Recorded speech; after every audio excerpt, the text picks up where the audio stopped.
Welcome to Locals Only Cantina. Mixing it up with Brandon and Cherie.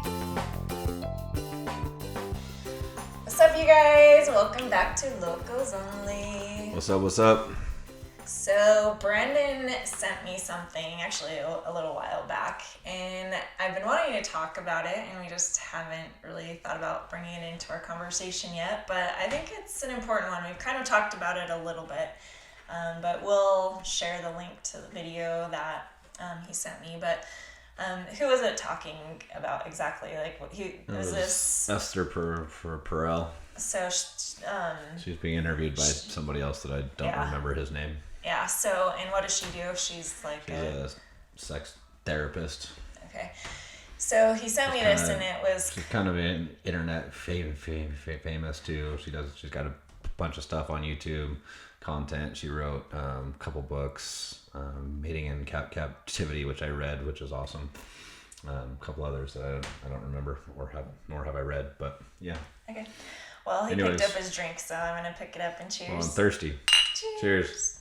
We have some Pacifico today. Yeah. Anyways, all right.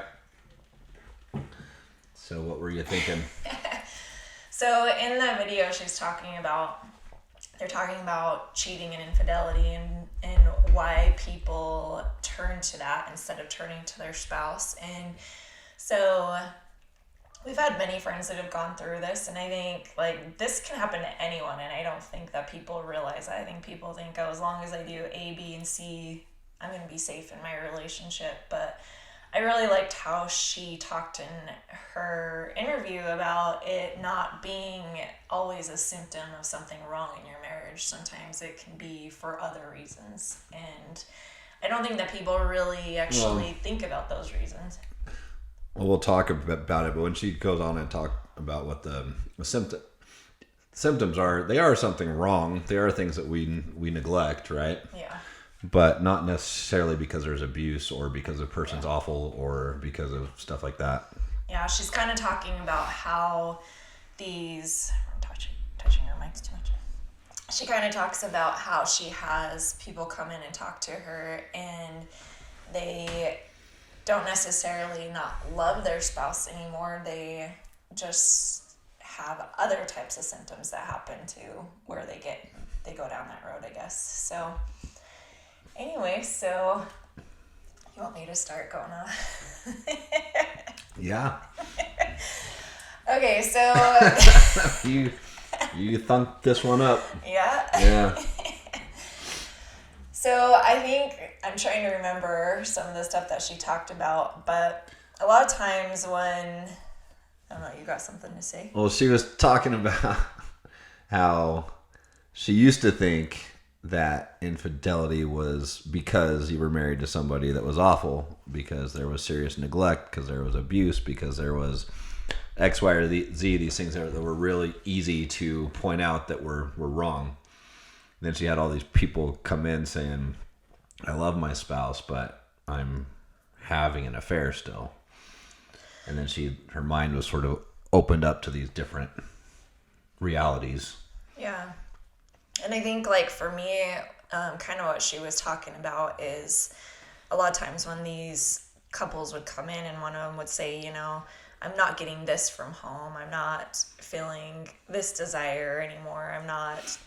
They kind of reflect on what their partner is lacking and not exactly how they show up for their partner. And I thought that was kind of what was intriguing to me in what she was saying.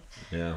But a lot of times, like, when you're in, Brandon and I both do this, and it's something that, like, you just have to realize that you're doing and get yourself out of it, I think.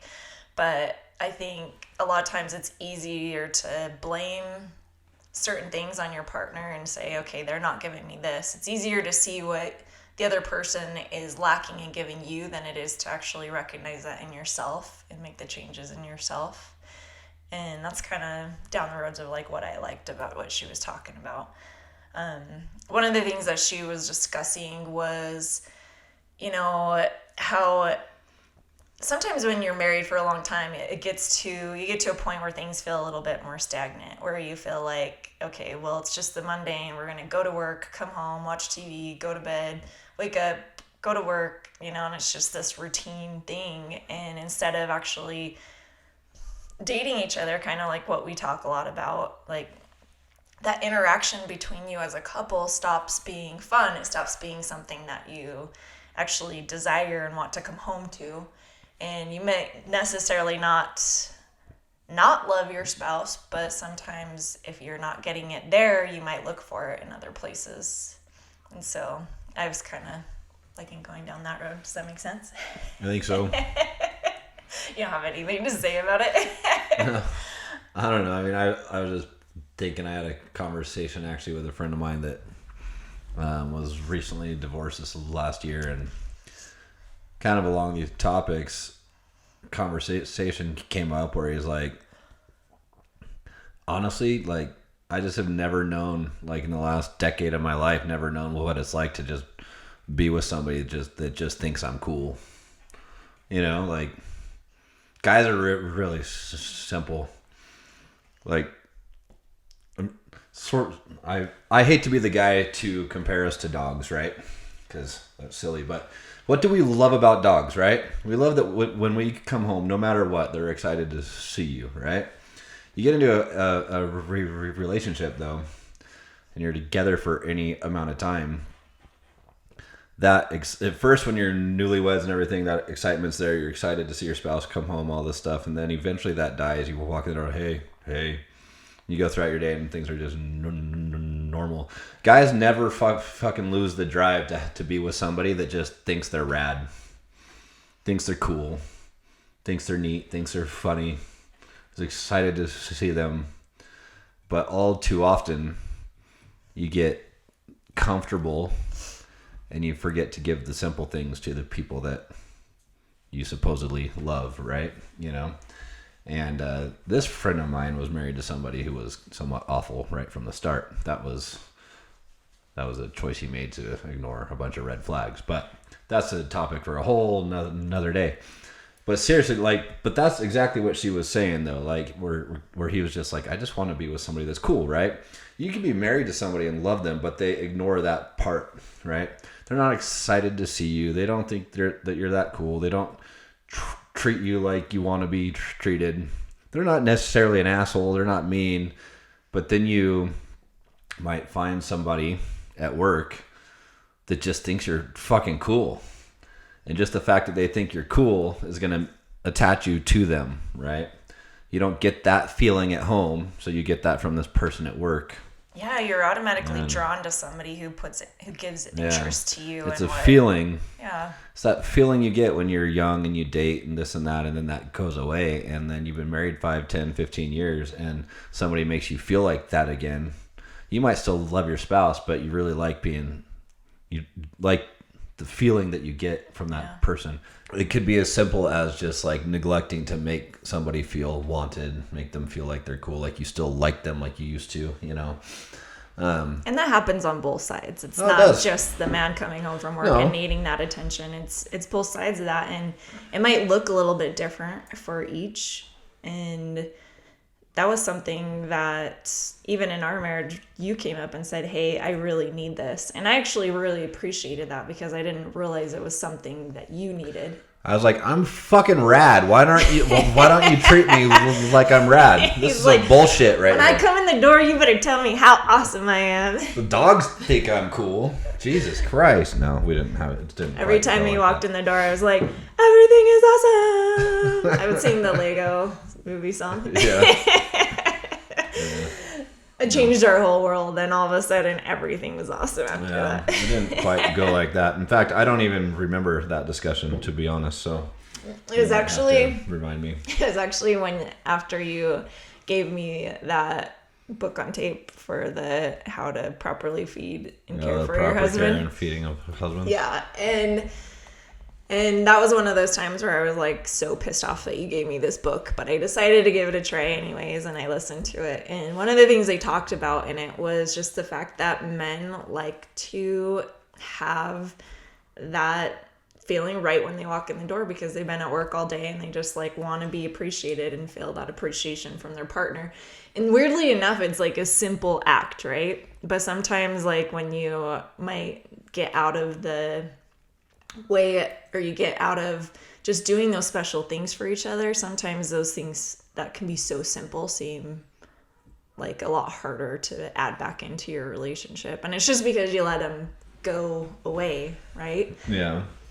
One of the things that like we do, and I don't think like we were good at it at all, but mostly Brandon's the better one out of it because he wakes up later than me. But he comes into my office in the morning, and before he goes to the gym, we give each other a kiss, and when he comes home, like we try to make sure that we give each other a hug and a kiss when you come home. And I think that does make a huge difference, just that little thing, and sometimes we don't think it's that much of a needed thing, but I don't know, I think it starts our day out and kind of ends it with us coming together, and I think it's super important.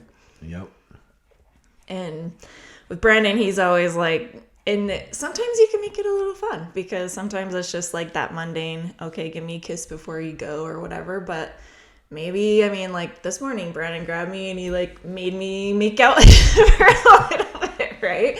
And so make it a little fun, make it a little bit more desirable. Like Brandon's really good at that kind of stuff. And it really, like, sometimes when I have a lot of work going on and I'm just feeling crazy from all the stress from work, sometimes, like, even though I'm like, oh, I don't have time to make out with you right now, sometimes it's just like that little thing, that him insisting that we have a little longer lingered kiss, that it actually kind of makes my day a little different and adds that little extra, This morning she tried to stop me after a few seconds, and I wasn't. I would having never it. do that. I wasn't having it, so I made her make out with me some more, and then I said, "Okay, now I'm done. I get to say when we're done, not you."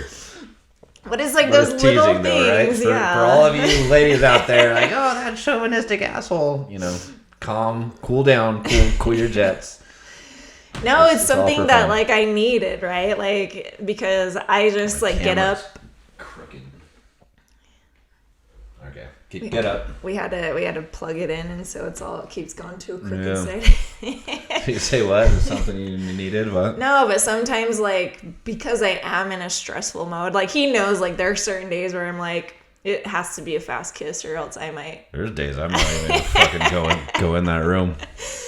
But like some of those days, like I just need it. It breaks up the way that our week goes, and just that mundane feeling, when Brandon comes home and I can go over and give him a big kiss and a hug or jump into his arms. One of my most favorite things in this world is when I have an opportunity and I kind of get my stance ready so he knows what's going to happen. But I'll run and I'll jump into his arms, and that's like one of my most favorite things. Is, I don't know, kind of makes me feel like the woman in the relationship and feeling like the feel goods of having this big, strong man. And it's just kind of like these little things that's kind of like my little way of flirting here and there. But I think that's kind of like what she talks a lot about in that interview, is just the fact that sometimes when you come home and your partner's not responding or not giving to you in the way that you need, you may not fall out of love with them, but you're going to go to another place like work or wherever you have to go, and there might be somebody who gives you that type of attention that you might be missing out at home. And she kind of talks about like how to get around that and how to make it better. And I think it's so easy in these relationships to just be able to say, this is just how marriage is. This is just the way it is. Like, because a lot of us watch our parents, and our parents have gone through a lot of those same things. But as we've seen, some of our parents should have been divorced. Some of our parents were divorced, like, who are we really looking up to? Who are we really like shadowing our relationship after? Know what I'm saying? I do know what you're saying. Have anything to say about that? Sometimes you can learn, and I learned probably I learned a lot about how I don't want to have my relationship be by my mom and dad's relationship. There were some good things I pulled too, but then there were some things I'm just going to live completely differently because I don't ever want to experience that, you know?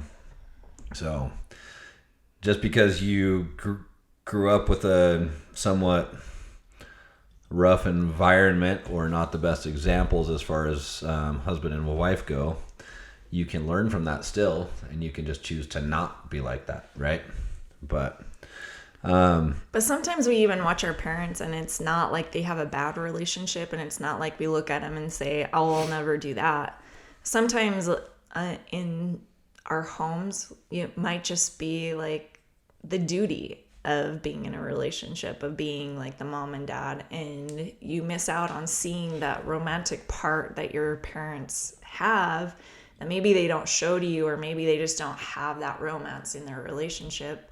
Yeah. And I think that's where like what we like to talk about is basically like taking it to the next level and not having it be a boring, mundane relationship. Because who wants to do that? That's stupid. Who wants to be mundane? And I think that's where what she's talking about comes into play, right? Because when you get bored in your relationship, there may not be any issues, right? Maybe you don't fight. Maybe you get along really well, but you're just missing a little bit of that attraction, that feeling of being like wanted. And I think that feeling of being wanted is a huge deal in a relationship. Yeah. I mean, this discussion could go lots of different ways. I mean, the feeling of being wanted, but you have to be wantable also. Yeah. That was like what she goes into, right? Like right? She talks about how like the guy, she's talking to this one guy, and he's like, oh, my wife doesn't give me this attention. She doesn't do this for me. She doesn't do that and that. And she's like, well, what do you do for her? That's what I'm saying is like we talk about like we always can see what we are lacking from the other person. But how many of us actually like kind of take a step back and realize, what am I contributing to my spouse? What am I giving, you know? Yeah. And I think that's the hardest part in a relationship when you are lacking that and when it is mundane. Yeah. Is you're just so thinking it, you're in your own head about it, and you're like, oh, well, he doesn't give me a kiss before he goes to work. Or instead of just being like, I'm going to go give him a kiss before he goes to work, you know? Like we can always want these things from our relationship, but what happens if you decide to take that step and do it yourself? Yeah. Can you change that in your relationship? Yeah. I'm talking about something slightly different than that, though. More just kind of vain and physical type things, right? Like, got to be wantable. You want her to be excited to walk when you walk in the door. You want her to be attracted to you, vice versa. She wants you to be attracted, or she wants the man to be attracted to her too, right? Like, what are we doing to take care of ourselves? How do we dress? Like, does the woman dress really nice and cute when she goes out for the day, but then comes home and puts on the baggy sweatpants and the fucking like bunny slippers and what are you saying? A big old do sweatshirt? I do that? Sometimes, right? But like when what are you trying to say, baby? Huh? Shree used to work for like a local news studio, and she would dress super sexy for work, and I loved it. Then I'd get home and she'd be fucking like changed before I got home into like her PJs, and I'm like, oh, so everybody during the day gets to see you look like that, and then I get to come home to this, right? Yeah. Then we had a discussion about that, right? But that's the thing, right? Like, and for guys too, right? Like, how do you dress? How do you groom yourself? How do you take care of yourself? Were you in shape when you got married and you turned into like Mr. Dad Bod? Like, these things matter. I know it's not PC, and I know that like the world doesn't, or at least the United States, right? I think other cultures still get this, but from the most obese nation on earth, we have seemed to start thinking that that's not okay, but it's still true. We all have eyeballs, right? So what do we do to be wantable? Because that's all up to us. It's up to me. That's up to Shree. That's up to you. That's up to all these people out there. What do you do to be wantable? Do you take care of yourself? Do you make sure that you're dressed well when your spouse comes home still, right? Do you not look like a slob? Do you shower? Do you clean? Do you have like your hair tight, right? Tip for you guys out there. If you're thinning on top, just fucking shave that shit. Don't save the scraps. It just makes you look like an old man, right? It does. It does. It's awful. Shave it. If you're thinning on top, fucking just do it without, right? And it's going to be weird for the first little I'm gonna bit. fix this again. But it'll be worth it because you're going to look younger. Crooked the other way now, but it will go back. Anyways. Seriously, like, what do we do to be wantable, okay? You want them to want you, but it has to be genuine. Yeah. So I'm talking to my brothers out there because you're the ones that I understand, but it applies to both. Yeah, for sure. And I didn't realize, here's the thing, and this is why it's important to have communication in your relationship and be willing to be okay to have these conversations, because sometimes if you leave it open to where your spouse comes to you and says, I need this, I want this, and you don't leave kind of a space safe for him to tell you those things, and the next time that Space safe? Did I Safe say it wrong? Space. Space. Space safe. Safe space. There we go. Sorry. Yeah, so if you don't like create an environment where they can actually say those things to you and be accepting of those things, and I think that's a huge deal, because when you get into a relationship, a lot of times it's easy to put up your guards and say, hey, I'm not going to listen to what my spouse has to say because this offends me. Of course it's going to be offensive because it's about you. You just have to realize it's going to be offensive, and you just have to let down your guard, and you have to say, okay, my partner's coming to me with this. This must be something that they are really needing to have a conversation about. And if I shut him down right away and tell him, like when he would talk to me about me changing my clothes right after I got home from work, like I could have been like, well, screw you. I want to be comfortable when I get home, and I deserve to be comfortable when I get home. And right? I want to be able to see my spouse like everybody else gets to see you all day long. And like I come home and get the scraps, right? I know that sounds bad, but you understand what I mean, right? Yeah. Like that's I mean, yeah, and it's a thing. It's real. Like it may not be nice, but it's real. And it's more on the fact that like it's just sounds offensive. It's not really offensive when you really take it down to like the root of it. And would you have done that shit before you got married? When you were trying to attract a person? Fuck no, right? Yeah. Do that stuff that you did back then, but just keep on doing the stuff. Yeah, and we've kind of talked about this in like other ones where we talked about keep dating, right? And keep that interest alive. And that's along the same lines of what we're talking about, you know, like when I would come home and I'd throw the sweats on because like it was just comfortable, and I kind of was a little bit of a tomboy growing up, so I didn't have the cute PJs all the time, right? Like I'd come home and I'd put like boy sweats on, you know, and I would go like dressed to the nines to work, and I could totally see where he was coming from because I had to dress really nice for my job. Now she works for a fitness apparel company. She's got yoga pants coming out the fucking windows of the house, so she can wear her sweats now. It's fine. He likes a nice sweats. I just had to upgrade my sweats to be sexier. Baggy ones with the holes that like you see the people at Walmart in at like midnight, like not so much. It's not good. It's bad. It's bad at Walmart. It's really bad at home. I'm not going to deny that. Like, actually, I remember there was one time when Brandon and I went to the gym, and I always had this thing because I grew up around a lot of girls who played sports, right? So most of the girls I grew up around were like a little bit more tomboyish too, right? So like we actually would give each other shit about dressing cute for things, right? Yeah. And so I like had this thing where I didn't want to go to the gym looking cute. Yeah, you were a little bit like Robin on how I met your mother when they joined the gym. I wasn't that bad. You were that bad. I was. You were that bad. If you guys haven't seen That was a good episode. Okay. How I Met Your I already know because I think about that every time I see that episode. There's an episode where the whole crew they join the gym, and one of the girls, Robin, she was sort of raised as a boy. She was a tomboy. Now she's really pretty, and she's a newscaster and everything like that. But then she goes to the gym, and she goes to the gym like she did when she was younger. And all her friends walk in there like, oh, hey, what's up, dude? You know, hey, bro. Because she just looked like a man in her gross, like, no makeup, hair, awful, and just awful outfit and everything like that. And that was kind of what you did at first when we first started doing the gym thing. No, I did, because to me, like, growing up in that environment where I was around a lot of other girls who were tomboy also, Like, we teased each other when we would try to be cute at practice, right? Like, if we had cute clothes, we would make fun of each other because that's just the way it was. And that was always kind of what was ingrained in me when I went to work out. Like, I'm there to work out. I'm not there to talk to anybody. I'm not there to, like, socialize. I'm just there to get my workout in and go home. And I didn't want to be made fun of at the gym for wearing something cute or doing my hair before Probably I got go, teased right? by that dude that was your coach.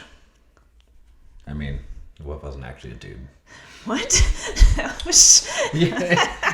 You're super No. super masculine female volleyball coach, was it, or basketball? She was a little bit of both. She was a little bit of both. She was a little That's bit true. of both. She played for both sports. Oh, this is it's a good Sorry. thing. Good thing we're not like making money on YouTube yet, or they would remove this shit. That is not okay for today's political. It's okay. I didn't like her anyway, and I She won't was a mention a hag. name, but she kicked me off the basketball team for standing up for my girls on the team. So it's okay. But Anyways, no, kind of going down those lines, like we kind of went off on a tangent a little there, bit, but it was fun. It was kind of a fun thing that we went through. Like it's weird. Like, you know what? Show up looking good no matter where you're gonna go. Yeah. Especially like you are your own representation of yourself, right? And if you go out in any way looking like, my mom would always get mad at me if I would go to the store in like pajama bottoms. Like back in my day, like we would wear pajama bottoms everywhere, right? But in the 90s, that was yeah, in a the thing for a 90s, little bit. like we had like the flannel PJs and people would wear them around everywhere, right? Yeah. And my mom just could not grasp that because she grew up in like the 60s where you were either hippie. She wasn't a hippie, so she was No, like but she grew up really in the like old school times where yeah, like you dressed even the up to stay-at-home even go. moms made themselves Yeah. up before their man got home from work. Mm-hmm. You know, Yeah, so she came from that time, so it was just like, it's kind of funny because that was kind of my rebellious way, is to wear PGs to the store or whatever, you know. yeah. My parents had it easy because I wasn't a very rebellious kid. I might be a little rebellious now, but not back then, right? Rebellious against what? I don't know. I'm not rebellious. Whose rules? I don't know. There are no rules. But going back to like what we were talking about, one of the things that I thought was interesting that she spoke about was the fact that sometimes it's easier to be out and about and be charming and be exciting to other people when you have Oh my God. conversations with them. But when you come home to your spouse, sometimes it's just the usual, how's your day at work? How's Or the kids? who's Or- experienced this before? Their parents at home when you're a kid, just screaming at everyone. Then all of a sudden the phone rings. Hello? Oh, hi. And then you get off the phone and again, right? Like that's like the at-home version of what we do during the day as adults, right? You go out and everybody sees the best part of you. Yeah. But you come home and that part of you, like, you leave at the door, right? So these are the things, right? Like, just don't leave the best part of you at the door. Bring it home. Invite it inside. Continue to be that person. And she talks about how like we're surprised that the people at our work or wherever we've gone, why they seem intrigued with us, why they want more of us, right? Well, when you come home and you're screaming at your kids and you're screaming at your spouse, who wants to be around that? Nobody wants to be around that. No. So if you are showing up at work as this different person, this charming, entertaining, exciting person, and then you come home and you're a completely different person, how can you expect that from your spouse if you're not even giving that either? Yeah. You both should be giving it. But how do you, like, and even if you're a stay-at-home mom and you're like on the phone or hanging out with a friend or whatever, and you're fun and exciting to be around, and then your husband comes home and you're just like, oh, why didn't you do this? Why didn't you grab this on the way home? You know, and it's just like, instead of like coming together and being that interesting, entertaining, charismatic person for each other, sometimes it's easier to give that to someone else. And that's kind of what she was talking about in it. And I think that's an important one, because I don't really think that many of us think about how we might do that, and it might just be subconsciously that we're doing it, and then we wonder why our spouse doesn't respond the same way as their friends at work. And I think that's a huge deal, because guess what? When you're in a relationship, you want to be intriguing to the other person. You still have to keep that excitement and that charisma up in your relationship. And you're going to give it to somebody. So find ways to give it to your spouse. I've told multiple guy friends this. When you're single, dating, eventually every person gets sick of the game, right? Like, I can't wait to get married so I can like stop this game. I'll tell you what. Here's the deal. Sad truth. Here's how it goes. The game never fucking ends. If you don't play the game, you lose. And if you can't understand that you need to continue to game your spouse from now until the day that you're like 98 years old, you're going to lose that game, because somebody else will be playing the game, right? If you get married, you got guys out there, you get married, you go thin, you let the cul-de-sac develop on your head, and you got the dad bod, and you're just Mr. You go to work, and you're grumpy when you come home, this and that. Your wife goes down, gets dinner, and she drives to the drive-thru at Wendy's. That fucking teller at the drive-thru might just be that much smoother than you, and now you're in trouble, right? You got to keep your game tight, okay? You want your life to be good from now until the day you die. Make your life good from now until the day you die, and that starts with yourself, right? If you just seek excellence yourself, well, then your partner is... You're not actively trying to game this person, but you're seeking excellence for yourself, and they're going to respond to that, right? I'm not saying play games and be an asshole. I'm just saying you got to keep being the guy that you were when you were trying to date, when you were trying to attract people. Once you put the ring on your finger and all of a sudden you think, oh, I can just do whatever now, I'm fine. You're going to have to do that 2 or 3 times throughout your life, because she's going to leave you, or he's going to leave you, right? Like, if you don't walk in the room, any bar you go to, any restaurant, It could happen in a restaurant. It could, you never right? know. But I've been in restrooms where I make lots of friends, and I don't know why that I'll tell happens. you this, right?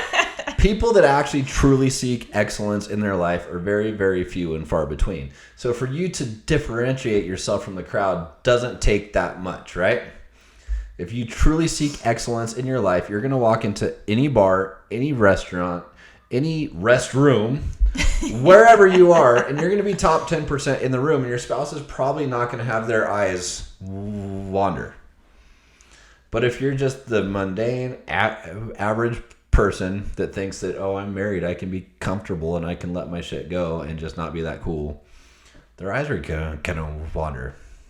And that's just the nature of the beast. Yeah. That's just how things go. And that's sometimes when like people are like side blinded by things, right? Because you just blindsided. Saying everything that this is opposite day.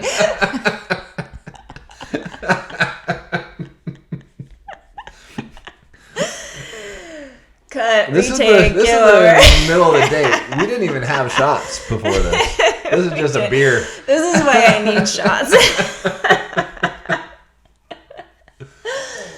No, where was I going with that? Blindsided. Well, this is where, like, when you're blindsided. There you go. And you don't realize what's going on, right? Because you're just living the mundane life that you bring to the table, right? And they probably are too. But guess what happens when both of you are playing that game? Because guess what? Like Brandon said, it is still a game. And you just choose what kind of opponent you're going to be, right? Not opponent, maybe like what player you're going to be, right? Sure, I think that's fair though, but okay. But you can either be the player that's going to actively try to win, or you can be the player that's just there for the fun of it, or there because it's easy, or, you know, it's just because you have to play the game, right? Yeah. Like, you need to actually take an active role in your relationship throughout your whole marriage. And people will probably be like, you know, that's why I got married, so I don't have to play that game anymore. But guess what, guys? like this game still keeps going no matter what, and you have to show up, you have to participate, and you're gonna show up and participate. It's just gonna either be for your spouse or it's gonna be for someone else, because you're gonna need those feel goods somewhere and somehow.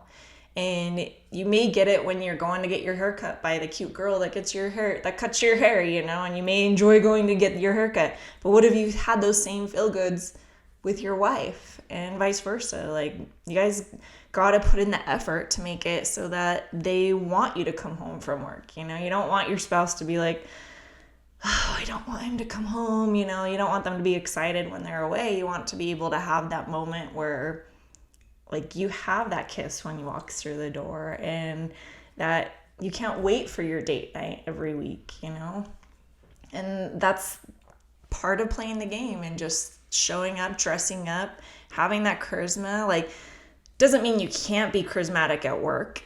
I won't say that. But make sure that that same charisma is brought home too. Yeah, just don't leave that shit at the door. Yeah. And I don't know. I think that's what plays into the fun of your relationship. When you come together, it needs to still be fun. It still needs to be that dating experience, instead of it just being like, oh, what do you want to do today? I think that people, especially in today's weird feminism versus masculinity environment that we're in, people, like, for whatever reason, learn to, like, resent their spouse for, like, expecting things of them, right? The wife's like, I'm going to put on my baggy sweatpants and baggy sweatshirt, and he expects me to look cute, so fuck him, right? And vice versa. Like, stop the games, right? Like, we've already had this discussion. We did this on another podcast.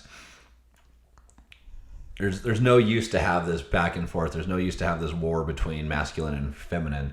Just understand that you want your relationship to be good.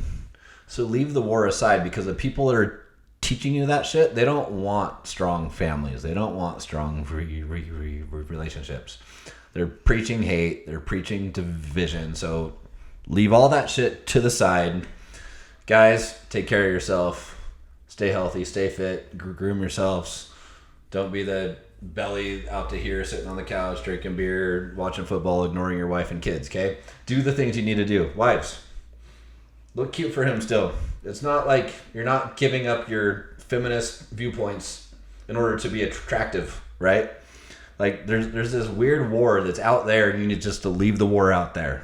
Yeah. Don't let that shit into your house, because it will divide you, and that's what the war is trying to do. Mm-hmm. Women, you can look cute for your men. There's nothing wrong with that. Yeah, and vice versa. Yeah. It's just, guys, it's just the game. Like, both show up, both play the game, both want that. Because if you're on the same page as a couple and you both want that for each other, then it's going to be easy. It's not going to be a hard thing. You're not going to be thinking, oh, I got to dress up and hate every aspect of it. You got to, like, actually want to give that to your partner. And it gets fun when you give that to your partner and you see their reaction. It's so much fun, you guys.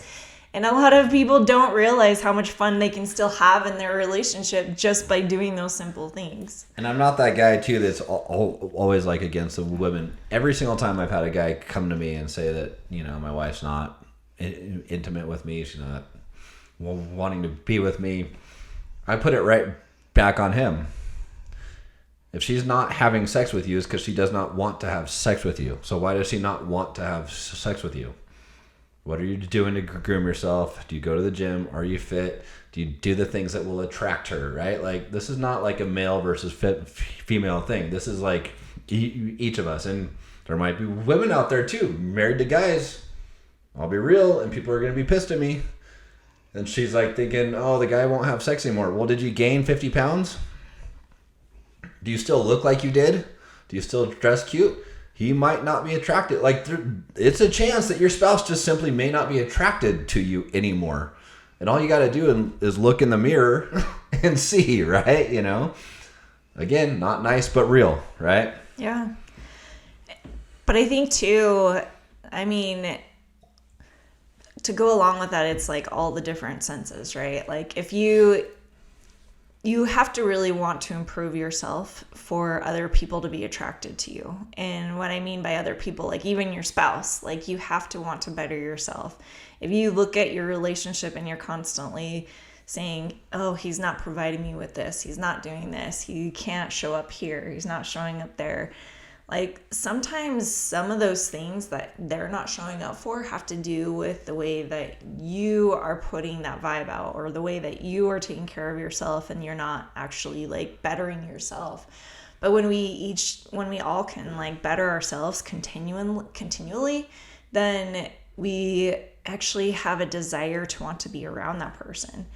And we've talked about this before where like you have to have interests, you have to become interesting, because over time we're going to know everything about each other pretty much, right?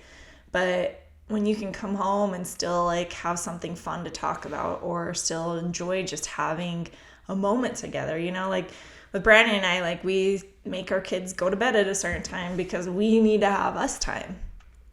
And we make sure that at the end of every day that we have us time. And if we didn't show up and keep kind of playing that game for each other, that us time wouldn't be enjoyable. Like if he comes home from work and I just like decide not to like even care, you know, if we go out on a date and I'm just like, I'm just going to wear this or whatever, and I don't dress up or anything, like there's little things that you can do that won't take that much of an effort. And this is like, as I'm saying, I'm like, I could do something better there.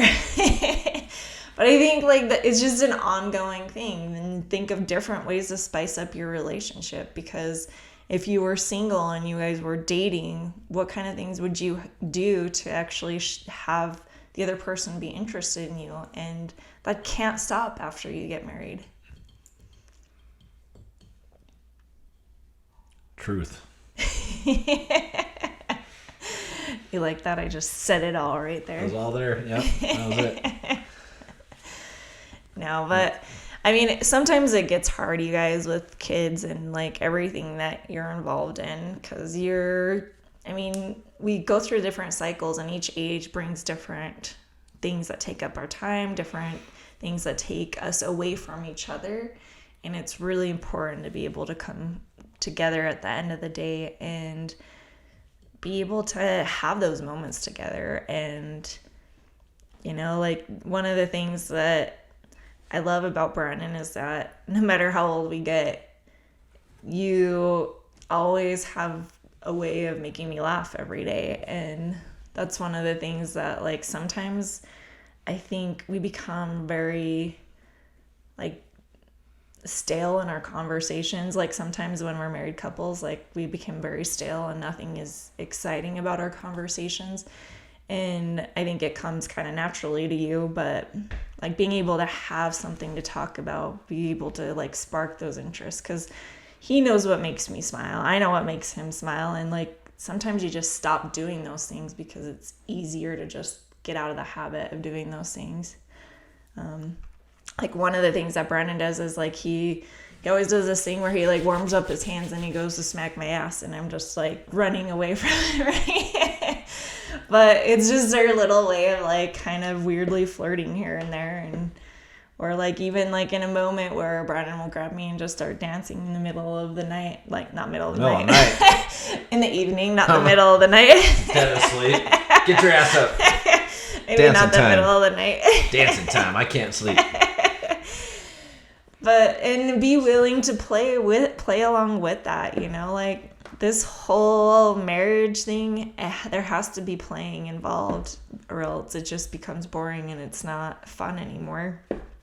So I think that's really important, to be able to just be that charismatic person for the other person. And if it doesn't come naturally, figure out ways to fit that charismatic part into your conversations, into your language of your body language and stuff like that. And then it becomes a habit and it becomes easier. But yeah, that's kind of what I had to say. Yeah. All right. We have our poor dogs locked up downstairs. I can hear them like barking. Let me out. Let me out. It's our children too. They're not, no, I'm just kidding. Kids. The kids are also locked up downstairs. No, that's not true.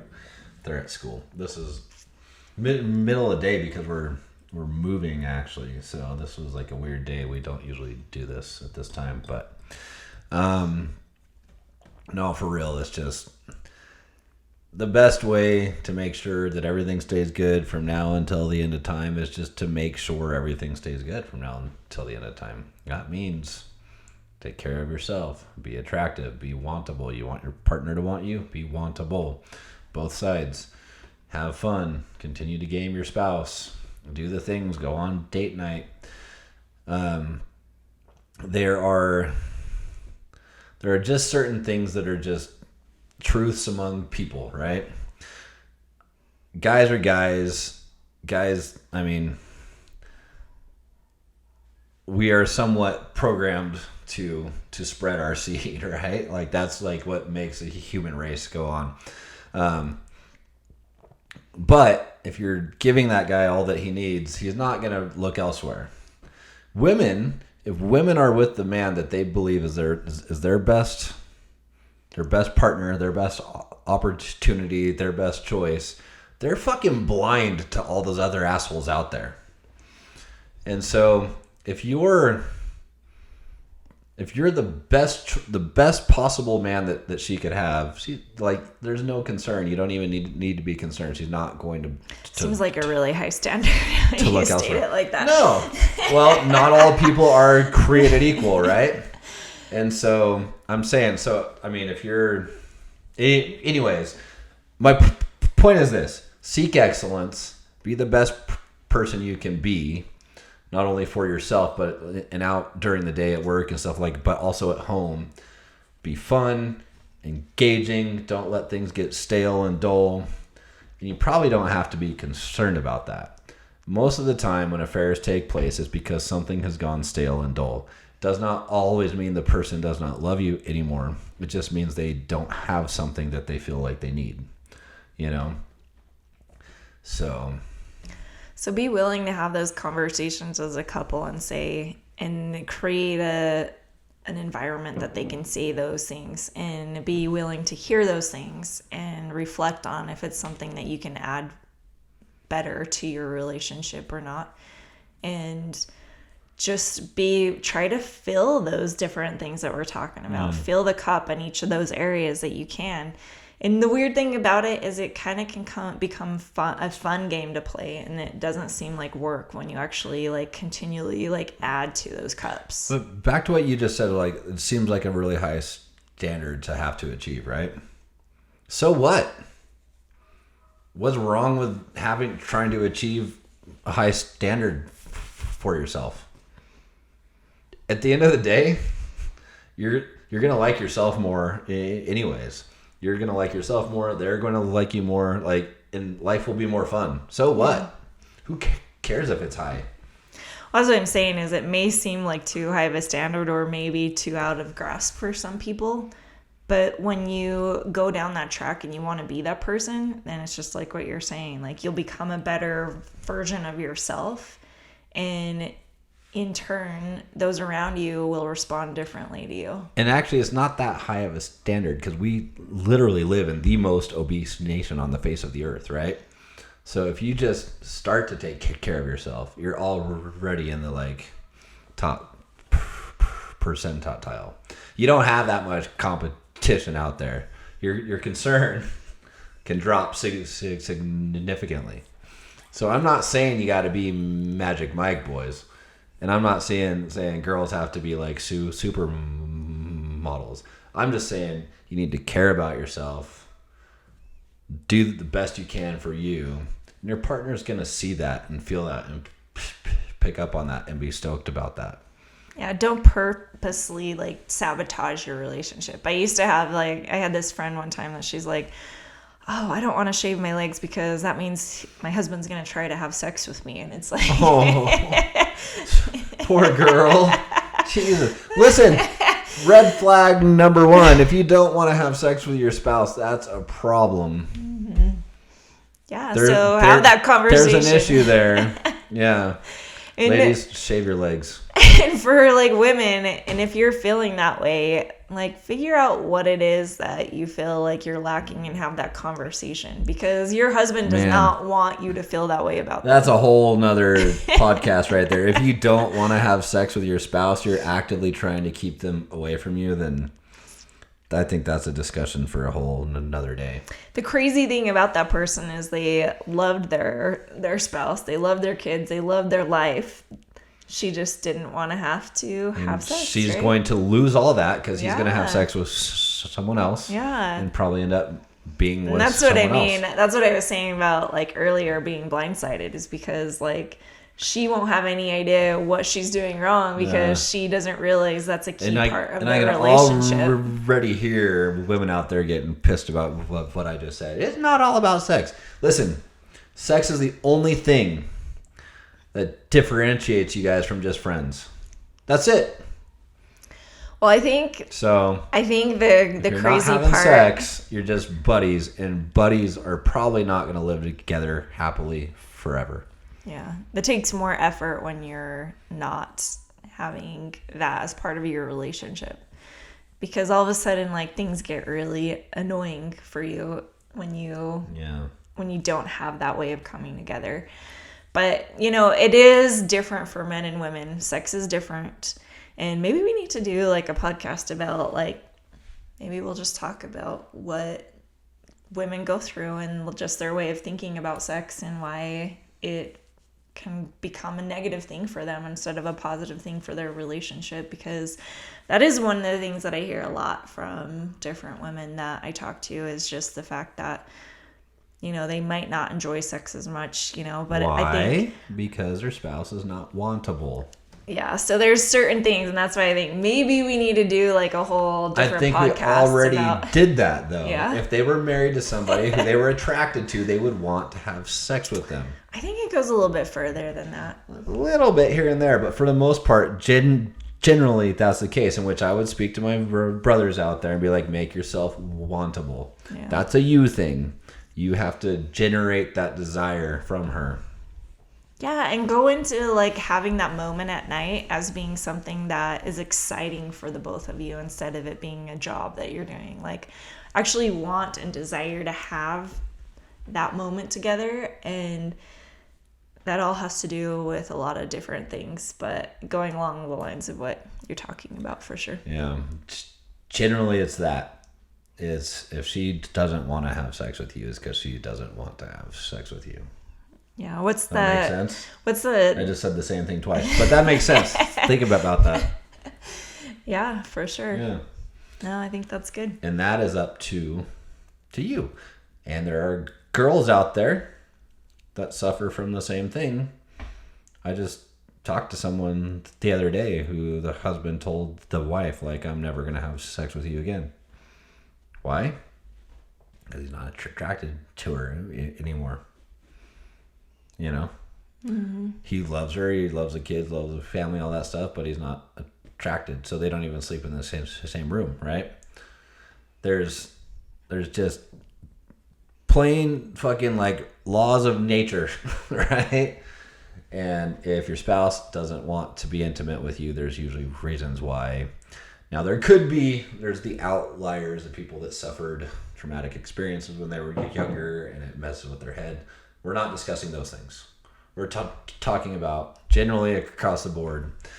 If you're a dude out there and your wife's not into you, there's probably a reason why she's not into you. And that's something that you can figure out on your own. Vice versa, women, if you're married to a guy who's not into you, there's probably a reason that he's become not into you. And that's something that you can figure out and change. Works both sides.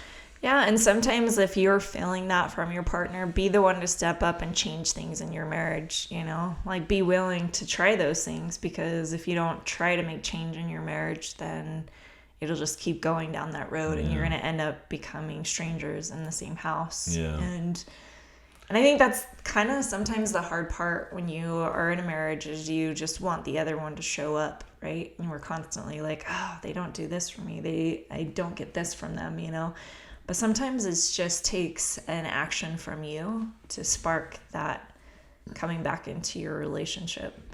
Because sometimes you can just let things go for too long, that sometimes you need to be the one to get out of your comfort zone and say, hey, even though they're not giving me this, I'm going to give this to them. And put that effort in so that they start responding and start giving back to your relationship as well. Yep. All right. So summarize it. Summarize it? Yeah. Well, definitely it's kind of goes along the lines of what we speak to a lot, in just keep dating your spouse. You know, like if you don't keep dating your spouse, you're going to start being the person that they used to see you as for somebody else.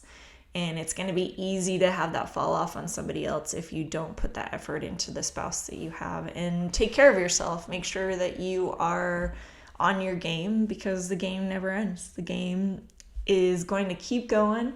And you can have fun with the game as a couple. You guys remember how fun it was? It kind of got exhausting as you were single, but there was a lot of fun that came along with that too. And I think sometimes we forget that in a marriage, that game can kind of be more fun, actually even more fun than when you were dating, because you don't have to worry about if they like you or not. You just, if you're on your game, then you can take it to the next level. They already like you, so just make them like you more, right? Like they said yes, they're here.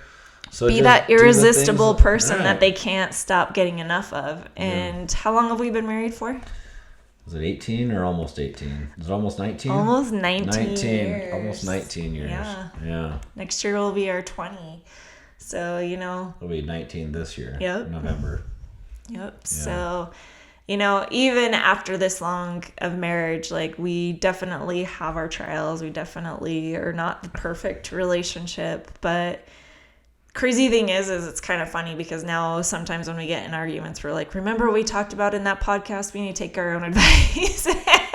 So we're starting to take our own advice. So, hopefully, like, we can be helpful for things that you guys are going through, because there's a lot of similarities that we go through, that other couples go through, and that's what we're hoping to help with. And after 19 years of marriage, even though sometimes I'm like, he's such an asshole sometimes, or he's like, she's such a brat, right? Like, at least we realize that we enjoy this game that we play together, and, he's my prize. And if I'm not going after that prize constantly, then something has to replace that prize. And so constantly go after the prize. And the prize is having a better relationship together, and a strong relationship to where your spouse isn't looking for that to be somewhere else. So yeah. You always hear these things. I can hear my son's car pulling up outside, so that means we need to be done. But you always hear these things like they're bad things, where like, oh, well, he just wants a trophy wife. Fuck yeah, I do. And I have one, and she's got a trophy husband too. So yeah, live that life, like own that shit, do that shit. Like, fuck yeah, of course you want that, right? Be proud when you walk into a room, and like I don't know, like I love knowing that he puts the effort into our relationship, and that I am his prize and he's my prize. Yeah. And we can have fun that way. So, anyways, we're gonna go. We're gonna continue packing for our move next week. So actually, next time we record this, we're gonna be in a different house, hopefully, assuming all goes well. We've been pushed out a couple weeks. If you see this shit in the background still next time, we'll be angry. Yeah, we're gonna be talking about how we might have devil horns next time. All right, peace out, guys. Love you. See ya. Love ya. Bye.